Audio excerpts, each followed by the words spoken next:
سیحان شہزاد لالا کی طرف جا رہا ہوتا ہے کہ تبھی زکریا آ کر سیحان سے کہتا ہے کہ سیحان بابا میں آپ کو چھوڑ دیتا ہوں۔ سیحان کہتا ہے کہ مجھے اس شخص کی کوئی ضرورت نہیں ہے جو میرے بابا کے ساتھ ہو۔ زکریا کہتا ہے کہ آپ سمجھنے کی کوشش تو کریں، میں آپ کو صرف وہاں چھوڑ کر آ جاؤں گا۔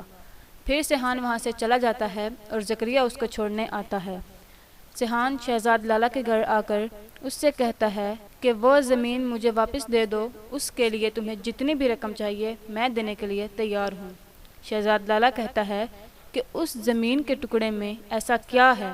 سیحان کہتا ہے کہ زمین کا ٹکڑا آپ کے لیے ہے، میرے لیے بہت اہمیت رکھتا ہے۔ شہزاد لالا کہتا ہے کہ وہ زمین تمہاری بیوی کی تھی اور وہ تو مر گئی، پھر تم اس زمین کا کیا کرو گے؟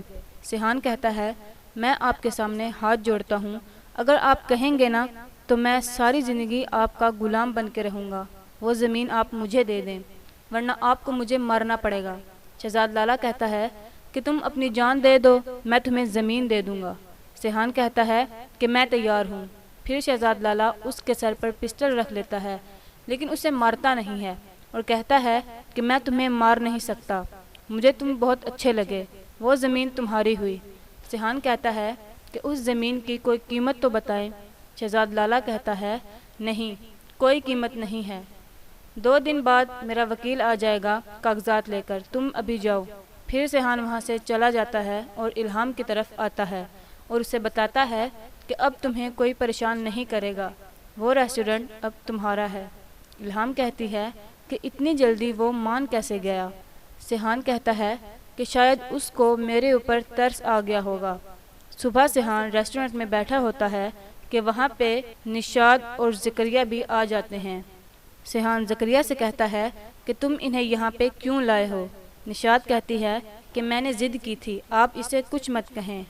نشاد سیحان سے کہتی ہے کہ کل تم سے گھڑی بھر بھی بات نہیں ہو سکی، تم اپنے ساتھ ایسا کیوں کر رہے ہو؟ میرے ساتھ گھر چلو۔ سیحان کہتا ہے کہ چندہ میرا کوئی گھر نہیں ہے۔ نشاد کہتی ہے کہ میرے ہوتے ہوئے تم ایسا کیسے بول سکتے ہو، چلو میرے ساتھ میرے گھر چلو۔ سیحان کہتا ہے کہ چندہ میں کسی پر بھی بوجھ نہیں بننا چاہتا۔ نشاد کہتی ہے کہ خبردار اگر تم نے ایسی بات کی تو۔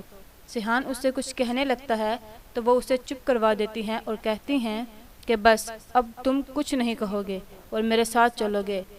پھر نشاد اسے اپنے ساتھ گھر لے آتی ہے اور کہتی ہے کہ اگر کسی بھی چیز کی ضرورت ہو تو بلا جھجک مجھ سے مانگ لینا۔